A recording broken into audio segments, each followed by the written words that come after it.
Good day, class. Today we will talk about the political aspect of self.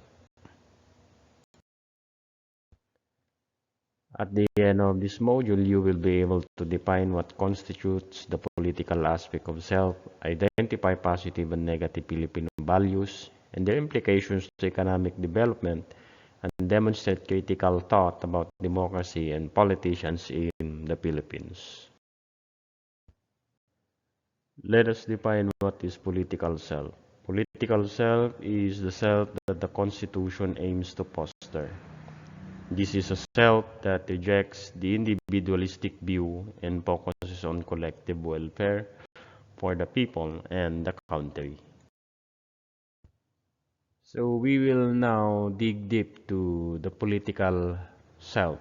So ang sabi dito ni Aristotle, man as a political animal. So according to him, man is political animal. So, class, similar to being a social animal, humans come together, okay? Nagsasama-sama and form a political body.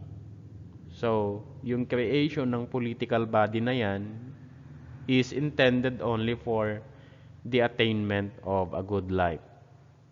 So, for instance, the city-state which originates from the Greek word polis, okay, is understood as the highest and the most desirable form of organized society.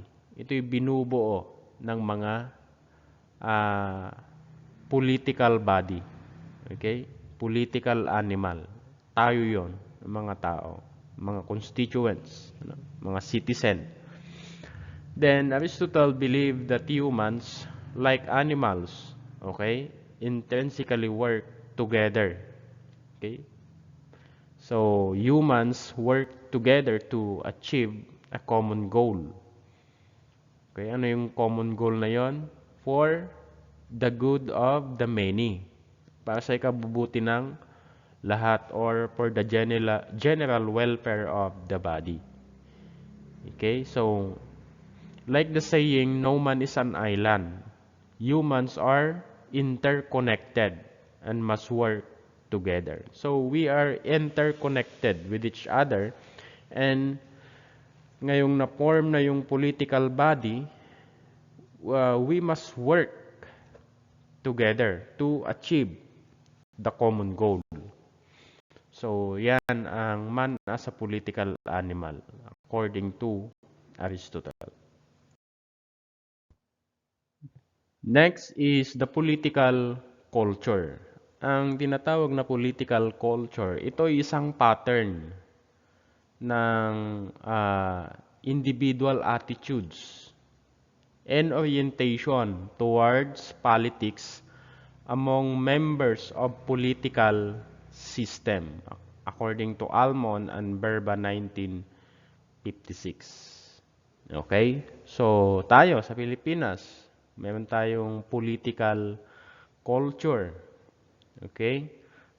Nandyan, nakapattern dyan yung mga individual attitudes natin towards politics among members of a political system. So, Filipino political culture includes what?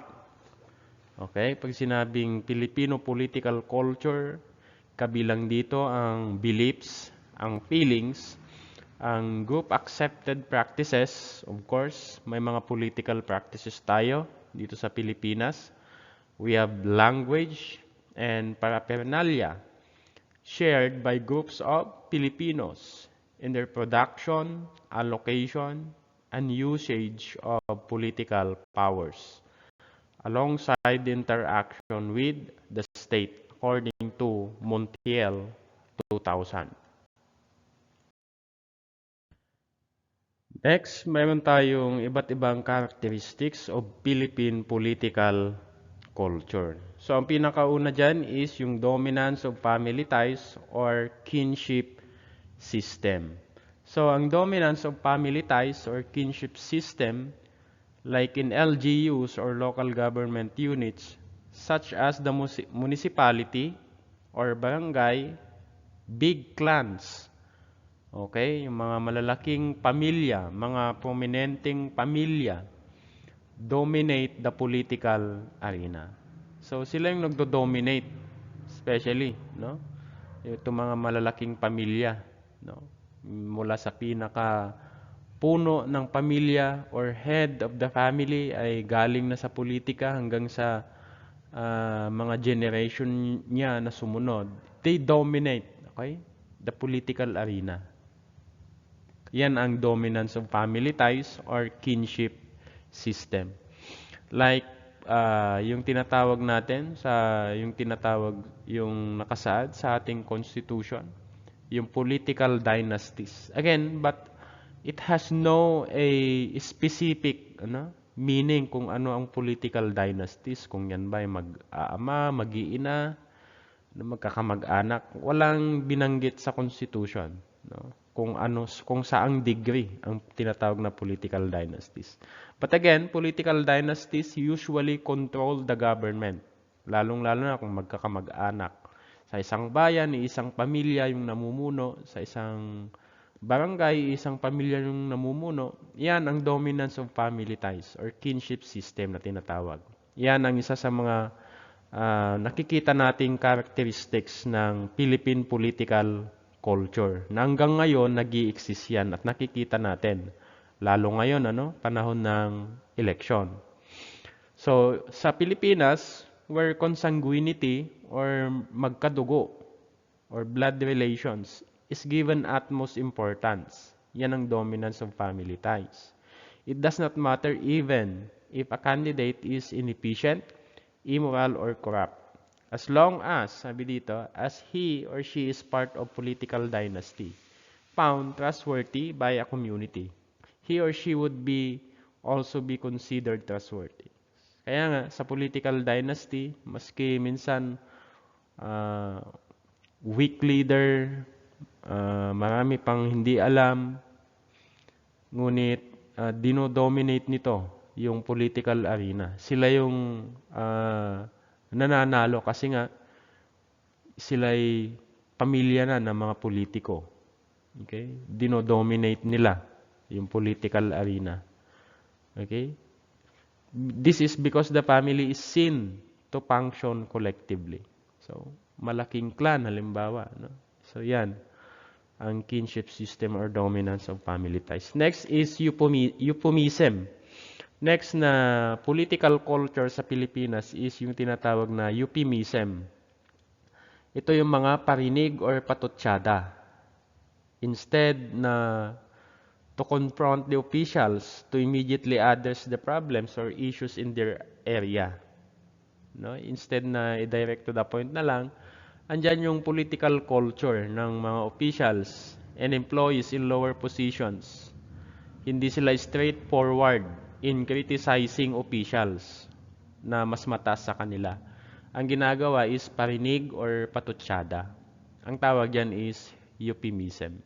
They do not address straightforward or direct to the point. Pinaparinig lang or pinapatutsadahan lang. So, napapanood naman natin yan. So, next is utang na loob. Yan, one of the political culture sa Pilipinas, utang na loob.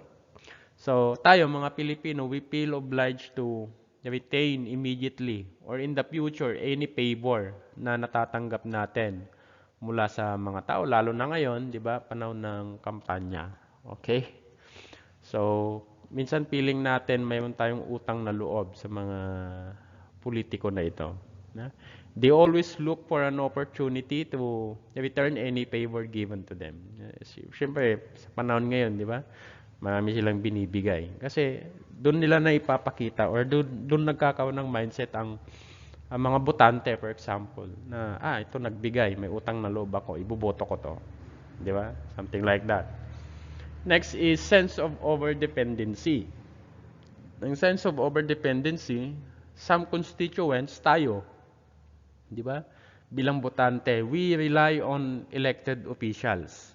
May mga botante or may mga citizens na talagang they rely on elected officials. Umaasa na lang sa mga elected officials na kapag hindi napabigyan, di ba? Minsan sinisisi pa ang government. Mayroon silang tinatawag na patron or patron for their personal and economic needs. Okay? Minsan inaasa na lang lahat sa mga nakaupo. Pag naghirap, sisisihin yung mga tao sa gobyerno, di ba? Ayan. So, nandyan yung sense of over dependency. Imbis na magbanat ng boto, no, magsikap, okay? Ang government lagi ang nasisisi minsan or yung mga taong nakaupo. Okay? So number 5 is belief that majority of politicians are corrupt. Ito isa sa mga political culture sa Pilipinas. Yes, totoo na may mga corrupt talaga na mga politicians, ngunit hindi naman lahat. Andyan yung term na buhaya. Okay? Ito yung ginagamit upang i-describe yung mga corrupt politicians in the Philippines. Ang word na buhaya, it signifies yung pagiging gahaman sa money and sa power. Yan. So, ito yung isa sa mga political culture natin ng mga Pilipino. Na majority daw ng mga politicians ay kurakot. Ngunit hindi naman lahat. Okay? Ang may kasabihan pa ngayon na wala namang politikong hindi kurakot. Yan. So, again, siguro, hindi naman talaga, may mga kurakot, pero talagang hindi lahat. No? So, wag nating lahatin. May mga matitino pa rin mga politiko na nandyan lang, tahimik na nagtatrabaho. Next is lack of political maturity.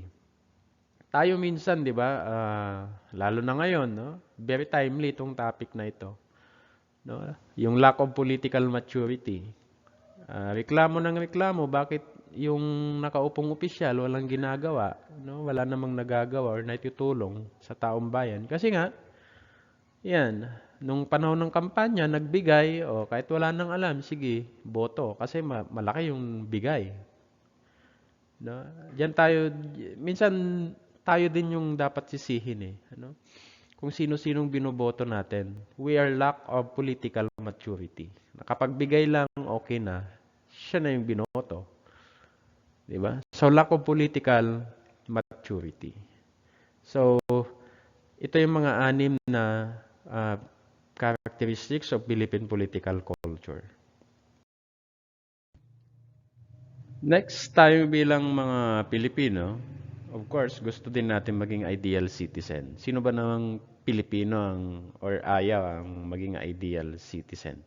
Tayo pa nga in our own self, di ba? Mayroon tayong ideal self na tinatawag na gusto nating maging. Of course, in a collective in a collective way, or in a wider scope, mayroon tayong tinatawag na ideal citizen. Gusto din natin maging ideal tayo bilang isang Pilipino. So, what constitutes an ideal citizen? Ano nga ba? So, sabi dito, an ideal citizen can be a person na sumusunod sa batas. Yan. Protects and takes care of the environment. Next, and contributes to the welfare of other people. Tumutulong para sa ikabubuti din ng ibang tao. So, yan ang isang ideal citizen. Una, yung sumusunod sa batas, sa mga ipinag-uutos, lalo na ng gobyerno. Next, what constitutes an ideal citizen?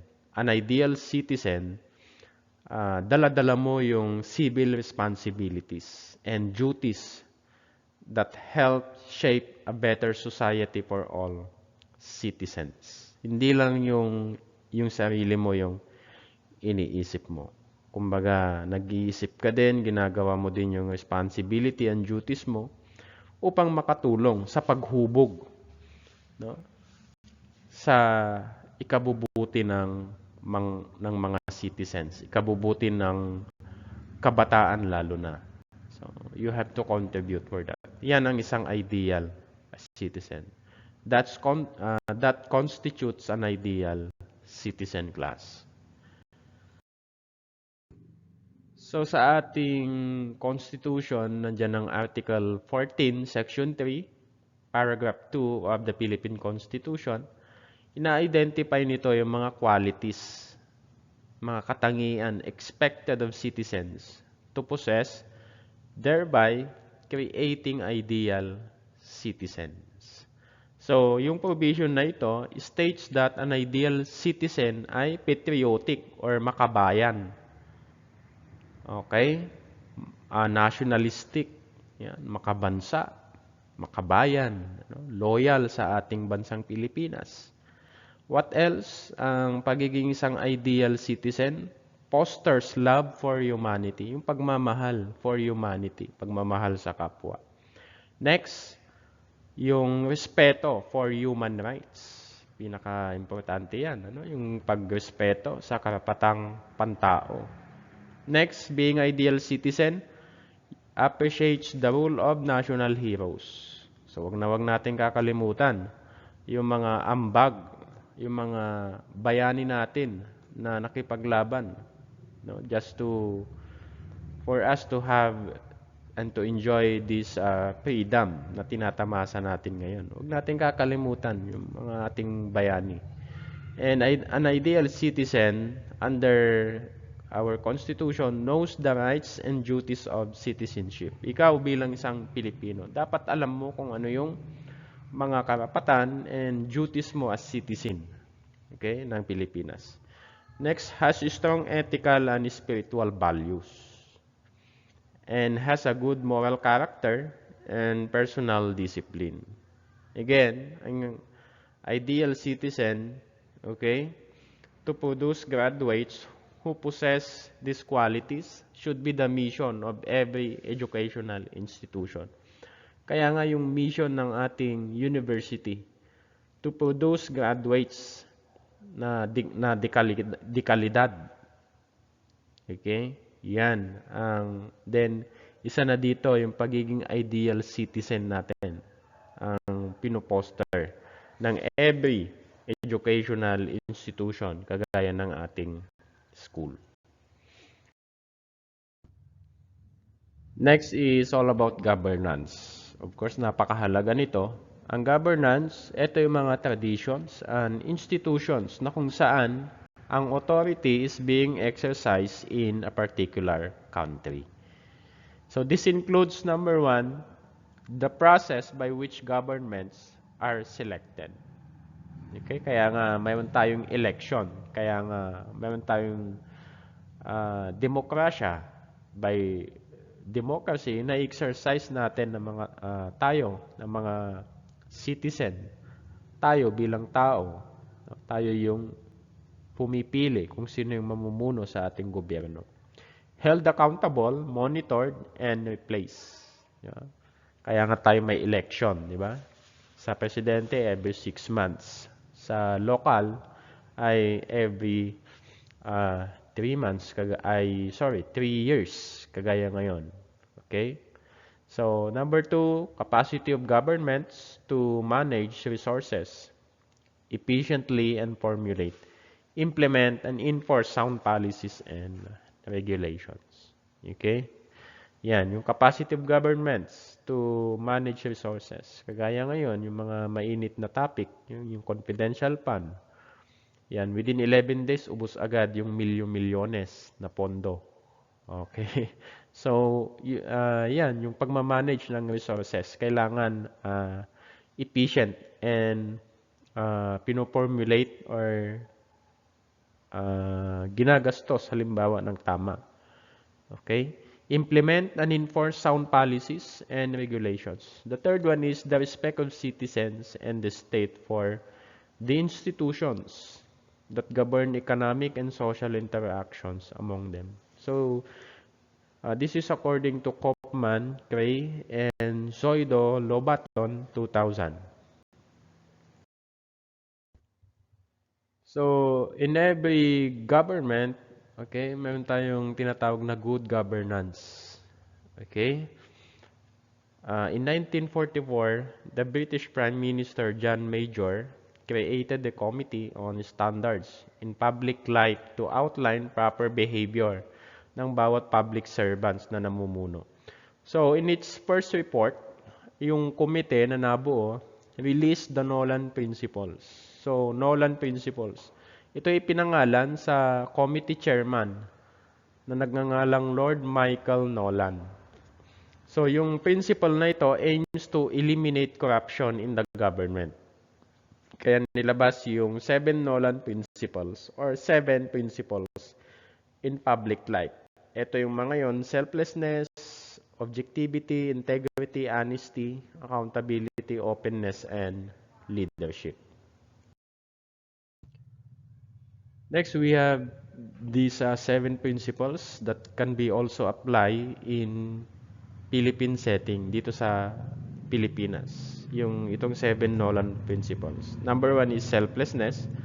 Pag sinabing selflessness, ito yung you care for other people, kung ano yung kanilang pangangailangan. Ikaw, halimbawa, bilang public servant, yung kapakanan dapat ng taong bayan yung inuuna mo bago yung sarili. Okay, so number 2, we have objectivity. It means walang bias. Okay? In your decision making, walang bias. You should be objective. So, ang batas ay dapat may implement sa lahat. May apply mo sa lahat.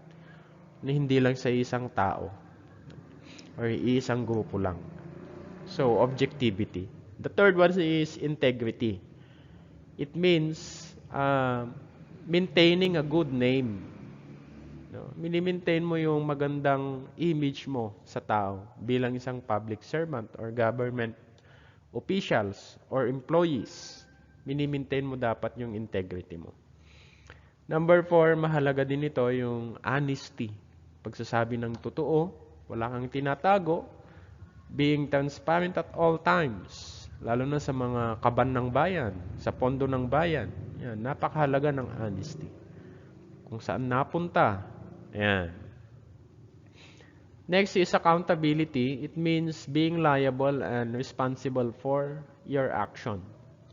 Government officials and employees owe their office to the people. So you are accountable to the people. You are liable and responsible to the people. Next is openness. It means being transparent ka. Kung ikaw na government official or employees, with whatever information one handles. Then the last one is leadership. Napakahalaga din nito. It means being able to lead the way for development. Sa ikabubuti ng lahat. Development that would benefit all. Yan ang leadership. Hindi lang yung para sa kanyang sarili, yung kanyang iniisip. So, a leader must be visionary. Yan, kailangan may goal, may vision, no? Who thinks of the future of the nation. Kailangan nagbi-vision ng isang leader.